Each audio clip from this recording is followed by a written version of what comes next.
Hola a todos, bienvenidos a una nueva charla de astrología. Finalmente llegamos a los aspectos de Júpiter y Saturno. Los hemos visto en las charlas anteriores aspectados con los planetas personales. Ahora los veremos combinados entre ellos y por supuesto con los tres transpersonales. Voy a intentar en esta charla no excederme de 25 minutos, así que trataré de sintetizar lo mejor posible.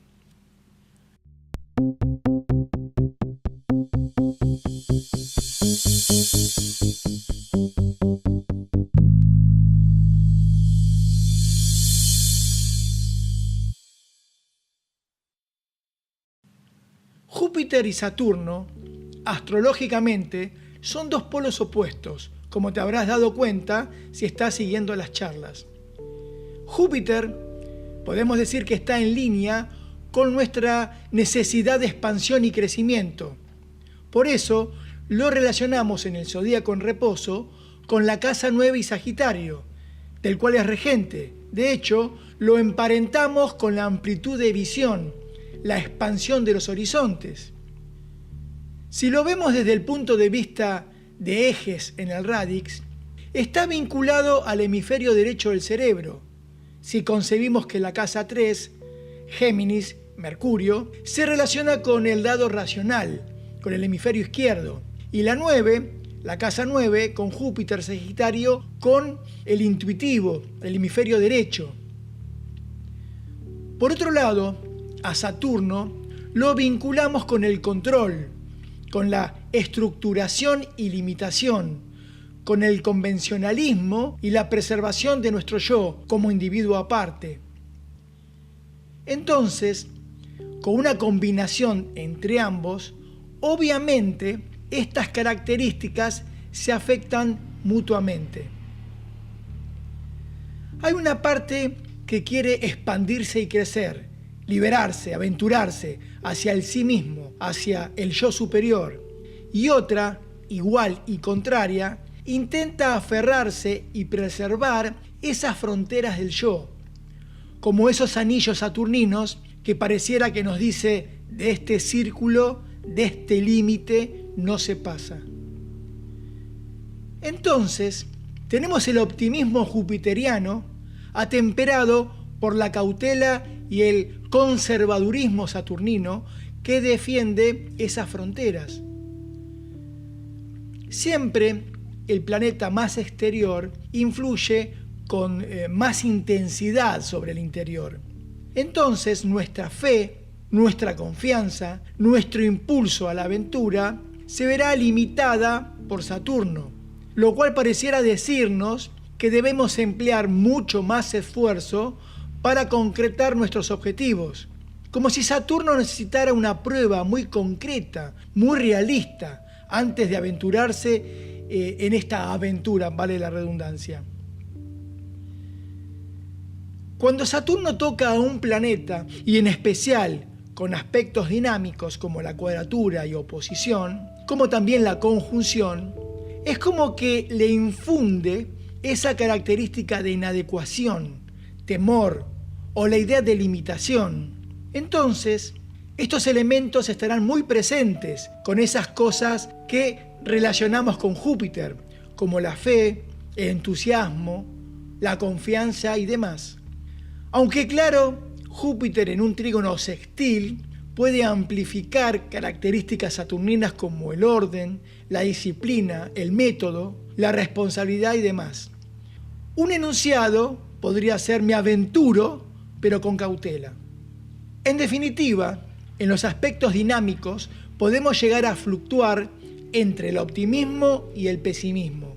Mayormente esta combinación, y en especial una conjunción, estará muy relacionada con la fe, con un temperamento de vaivén, como dos fases de la personalidad, que oscilan entre un gran optimismo y un pesimismo extremo, según la intensidad, por supuesto, del aspecto, ya que este tipo de contacto afecta básicamente nuestra visión básica de la vida, nuestra filosofía personal, y las visiones que tengamos condicionarán nuestras futuras acciones, motivo por el cual atraeremos situaciones en las que tendremos que resolver entre estos dos polos que luchan en la conciencia. Tratar de integrar y combinar una búsqueda del significado real y concreto en nuestra vida, que nuestro propósito sea una experiencia práctica de aquello que pudiésemos vislumbrar en forma intuitiva, puede ser una manera de integrar estos aparentes polos opuestos.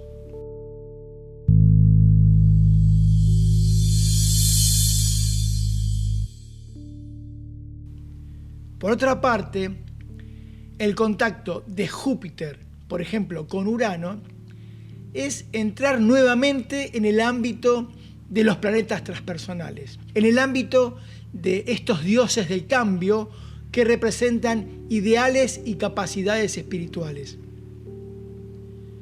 Comenzando con Urano, como representación ideal del mundo perfecto, el arquitecto de inteligencia creativa, revolucionaria e innovadora que, combinada a Júpiter, puede otorgar una gran comprensión y entendimiento, con una amplificación en el deseo enfocado al conocimiento, por la libertad que este mismo conocimiento puede otorgar.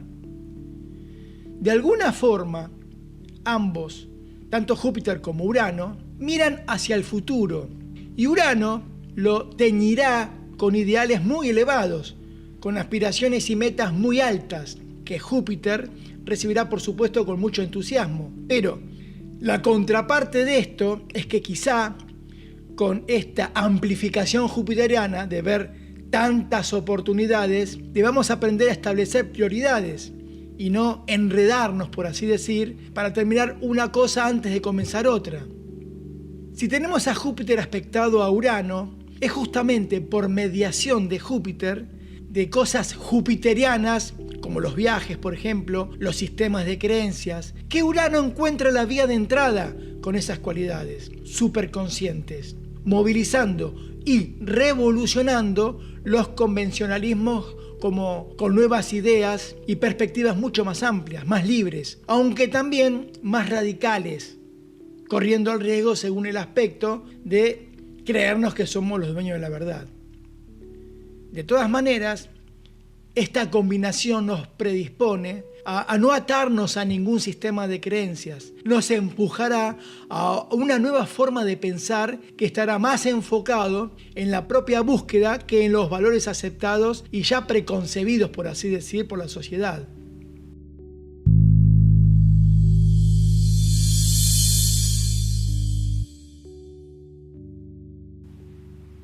Con Neptuno, el ideal del amor incondicional y universal aportará un alto grado de sensibilidad, imaginación e idealismo, como también una gran inclinación a temas como la astrología, por ejemplo, o el ocultismo, o psicología.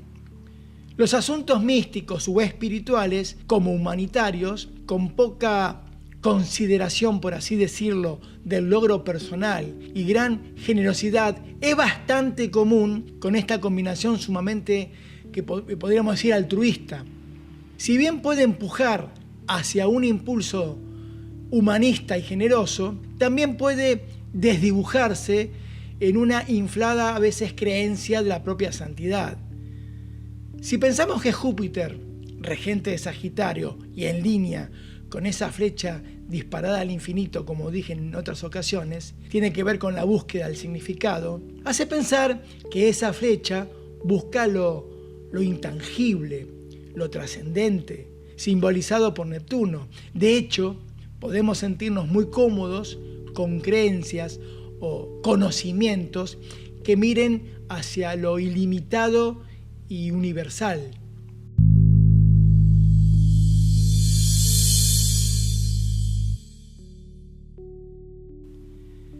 En cuanto a un contacto con Plutón, Plutón como ese ideal de perfección y voluntad superior, con esa energía motivadora que actúa sobre las imágenes del yo personal, sobre las máscaras de la personalidad, ejerciendo, como ya sabes, la metamorfosis y transformación, podríamos definir este contacto como un impulso a mejorar y buscar con determinación lo que está oculto y escondido.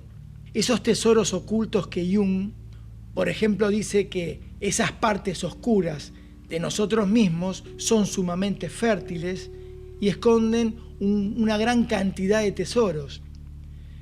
La ambición de una gran reforma puede estar implícita en este tipo de contacto, como el interés de descubrir y explorar el mundo subterráneo para poder transformar y desarrollar el potencial nuclear y creativo tanto en uno como en los demás.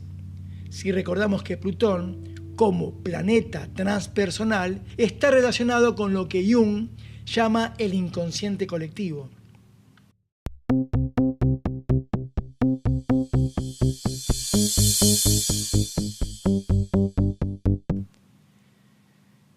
Pasemos ahora a Saturno, y por supuesto en combinación con el primero de los transpersonales. La combinación entre Saturno y Urano puede generar un conflicto básico entre lo viejo y conocido con lo nuevo y desconocido. Tanto Urano como Neptuno y Plutón representan energías que no podemos controlar desde el pequeño ego consciente de la psique, desde nuestra personalidad. Es como estar arriba de un velero en alta mar, en medio del océano, y querer controlar el mar, o una tormenta en alta mar. Imposible. Lo único que podemos hacer es el tratar de entender los procesos, cómo poner el velero de acuerdo a la orientación del viento y de las olas. No quiero decir con esto que los planetas transpersonales sean energías hostiles. Simplemente ayudan a que se cumplan los propósitos de la psique en el camino de individuación. Nos resultan hostiles cuando decidimos obstaculizar o no acompañar el proceso. Si bien en un principio los vemos como destructores, porque ciertamente sacuden al pequeño ego de la personalidad, y esto se activa con más intensidad en los tránsitos y progresiones, como veremos más adelante en el módulo de los tránsitos planetarios. Estos tres transpersonales actúan movilizando a la personalidad a través de ciclos internos para ampliar y expandir la conciencia. Y Saturno pareciera ser el último indicador, el más externo del ego personal. Cuando está en contacto con Urano, no es un aspecto que podríamos decir fácil, porque Urano intentará romper y liberarse de los anillos saturninos, de ese límite que propone Saturno, lo conocido, lo establecido, intensificando y defendiendo eso que llamamos el ego de la personalidad. Y Urano, el espíritu revolucionario, emparentado con el pensamiento creativo e impersonal, con una visión más intuitiva y abstracta, intentará revolucionar el convencionalismo de las estructuras saturninas. Como la carta natal representa los procesos mentales, el mapa de ruta de la personalidad, y Urano, como planeta transpersonal, lo ubicamos en el ámbito del inconsciente, como hemos visto en otras charlas, estos cambios o crisis repentinas emergerán a través de las casas implicadas en el aspecto, en la pareja o a través de las asociaciones y relaciones si estuviese en la casa 7, en el hogar o en la familia si estuviese, por ejemplo, en la casa 4, etcétera, etcétera, etcétera. Urano sacudirá la aparente solidez saturnina y la identificación de la personalidad con aquello que creemos, en virtud de un conocimiento más profundo de nosotros mismos. Nos empujará a analizar nuestra fuente de ideas, las propias y no las que provienen del colectivo.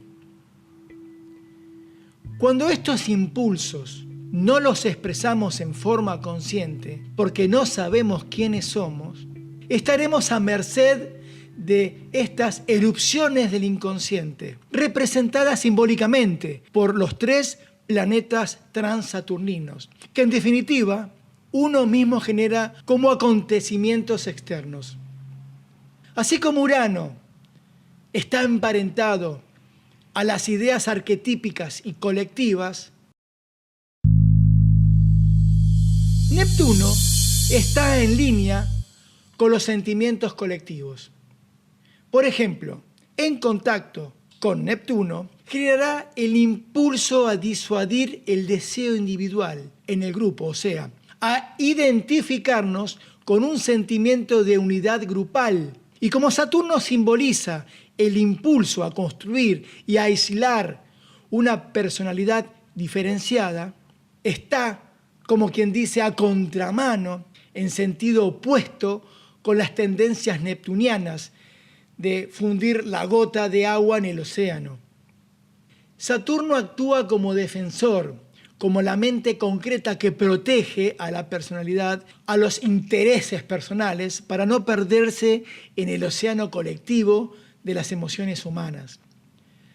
A diferencia de Urano, que es más directo y repentino, como revolucionario, Neptuno actúa de una forma más pasiva. Es como que difumina, diluye a través de, por ejemplo, la impotencia, como si fuese disolviendo el caparazón del ego, proporcionada por justamente Saturno. Siempre el peligro radica en la tendencia a la autoinmolación, cuando Neptuno desintegra estas barreras si el ego no está, como quien dice, maduro. Pero en otras ocasiones, en caso contrario, opera como la trascendencia a uno mismo. Me refiero a la personalidad o mente inferior, experimentando en este caso los chispazos o el resplandor de unidad con la vida, con la creación, con la totalidad, lo que se conoce como visión mística. Por lo general, esta combinación de Saturno-Neptuno inclina hacia la búsqueda espiritual o religiosa. Los aspectos en la carta son siempre oportunidades, como si fuese el mapa de ruta de la personalidad para encontrarnos a nosotros mismos. Por eso, este contacto, entre otras cosas, como dice Ellis Green, parece sugerirnos la oportunidad de integrar estos principios para que la personalidad se convierta en un vehículo de expresión creativa de las emociones colectivas.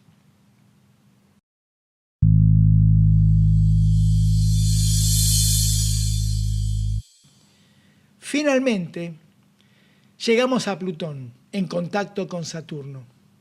Saturno, el dios del tiempo, con el arquetipo de la muerte y resurrección.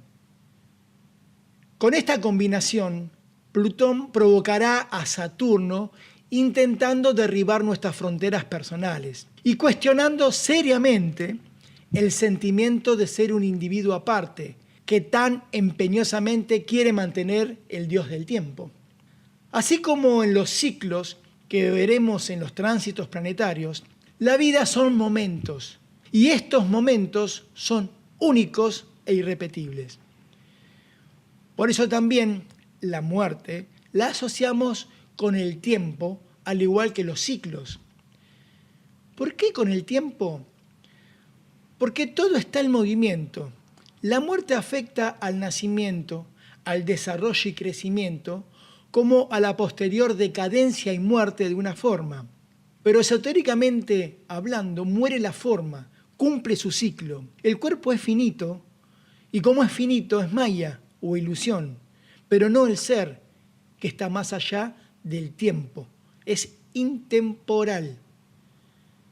Astrológicamente y psicológicamente, en la vida hay etapas, capítulos como en un libro.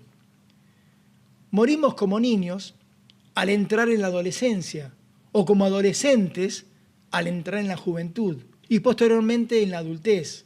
Asimismo morimos en esa etapa adulta para dar comienzo a un momento nuevo, como la vejez, hasta que finalmente muere la forma y cerramos ese libro, que solo es una página de un libro mayor. Es importante entender este proceso de renacimiento y ciclo eterno, la rueda del samsara, de innumerables muertes y renacimientos, que mientras no lo comprendamos, seguiremos en este ciclo como un bucle que se repite continuamente. Hasta que no nos encontremos a nosotros mismos, hasta que no sepamos quiénes somos, seguiremos en este bucle. Por eso, los contactos de Saturno con los planetas transpersonales, como Urano, Neptuno y Plutón, parecieran acelerar el proceso de crecimiento o despertar, porque hacen que tengamos experiencias de características colectivas procedentes justamente del inconsciente colectivo y por ende muy transformadoras, aunque el ego inferior o personalidad las experimente como destructivas. De hecho, una combinación Plutón-Saturno se podría interpretar como la destrucción de las defensas, de las barreras y límites que propone Saturno. No nos olvidemos que en la mitología Plutón, como vimos en otras charlas, es el dios del mundo subterráneo, el dios de las profundidades relacionado con el arquetipo de la muerte y del renacimiento. Uno de los símbolos más antiguos relacionado con estos procesos de muerte y renacimiento es el Uroboros, que hablé en otras charlas. El Uroboros, la serpiente que se muerde la cola. Por eso, la posición de Plutón en la carta natal, y me refiero más precisamente a la casa que ocupa, nos sugerirá dónde morimos y renacemos como el Uroboros, en un sentido psicológico, como un crecimiento en nuestro camino de individuación, vinculando los aspectos que este arquetipo tiene con otros planetas y, por supuesto, las casas. Pero en este caso, estamos hablando de la combinación de Saturno con Plutón, que de alguna manera ambos comparten dos fases de un proceso psíquico, ya que desde el punto de vista de la personalidad nos llevan a la oscuridad, entre comillas, aplicando la sabiduría y la expansión de la conciencia a través de pruebas de fuego plutonianas o de ciertos sufrimientos saturninos. Esta expansión pareciera que conlleva luchas cuando hablamos de estos principios. Y más precisamente pareciera que Plutón está muy relacionado con la experiencia del crecimiento a través del lado destructivo de las emociones. Plutón, en conjunción a mi luna natal, con un orbe de 11 minutos, superpartil podemos decir, me ha enseñado y me enseña permanentemente esto que estoy expresando. Generalmente existe una característica de pérdida o muerte de algo profundamente deseado, que puede ser desde una persona, relación, a cosas más abstractas como una idea o ideal, como también una creencia, filosofía o estilo o forma de vida, etcétera, etcétera. Que el ego inferior o personalidad esté muy identificado con eso. Entonces Plutón, como un catalizador, nos movilizará enseñando el desapego en forma irrevocable y contundente a través del sufrimiento, ya que tenemos la tendencia de obsesionarnos en esa área de la vida en la que está emplazado, especialmente actuando a través del deseo. Debe morir algo en uno para poder liberarnos de esa identificación. Por eso nos empuja a examinarnos hasta que encontremos en las profundidades ese centro que trasciende a los apegos emocionales. Si esta examinación no acontece en nosotros, estaremos echando culpas afuera, sin hacernos cargo, sin darnos cuenta que, en definitiva, por ejemplo, en este caso, en esta combinación Saturno-Plutón, son experiencias que sacuden las estructuras de la personalidad, pero con el fin de crear un centro mucho más equilibrado. Pero no es necesario sufrir. Para finalizar esta charla, me gustaría sugerirte la importancia de la meditación. Estamos, a través de este curso, movilizando ideas para el conocimiento de uno mismo a través de la astrología psicológica, para que puedas comprobar ciertas cosas que se ha expresado en las charlas, mirando y observando tu mapa natal, tu carta natal. Después vendrán en otro módulo los tránsitos, como algo aparte, algo muy distinto, como un complemento muy importante. La cuestión predictiva, podemos decir, en astrología, cómo interpretarla, no sin antes hacer una reseña de los nodos lunares que no he comentado para cerrar este curso sobre cómo leer tu carta natal. Retomando el tema de la meditación, como te estaba comentando, es lo más importante, yo diría imprescindible. La astrología nos ha acercado intelectualmente en esta búsqueda como un mapa de ruta, pero la meditación es sumergirnos en lo que somos y en lo que uno es, y tienes que descubrirlo por ti mismo o por ti misma. Si te hablase de la meditación budista, podría tocar tus creencias y pareciera que estuviese hablando de una nueva religión. Si estás muy identificado, por ejemplo, con el cristianismo o el judaísmo o con la religión que estés siguiendo, si es que sigues alguna. Por eso te voy a hablar o te voy a sugerir el mindfulness. ¿Qué es el mindfulness? El mindfulness consiste en ser plenamente conscientes de lo que ocurre en el momento presente, en el cultivo de la conciencia de la mente y el cuerpo para aprender a vivir aquí y ahora, de instante en instante. El mindfulness se ha incorporado en la cultura occidental, pasando por la medicina, la neurociencia, la psicología, educación y el mundo empresarial. Básicamente consiste en observar, contemplar y examinar. Te sugiero que indagues y busques por internet para informarte. Asimismo, en mis blogs voy a linkear una meditación guiada de YouTube para que puedas comenzar, para que comiences con la práctica de comenzar a tomar control sobre tus pensamientos. Estos actúan como el limpiaparabrisas de un automóvil, se mueven de un lado a otro. La mente actúa, va de pasado al futuro, del futuro al pasado, en fin, pero nunca estamos en el instante, ni el aquí y ahora. Andamos como zombies por la vida. Por eso, esta nueva visión a través de las prácticas constantes nos llevarán a una mayor comprensión sobre nosotros mismos y sobre todo los procesos mentales y ciertamente aliviar grandemente el estrés y el sufrimiento que nos lleva hoy el mundo en que vivimos. Así que bueno, me despido como siempre, saludos y hasta pronto.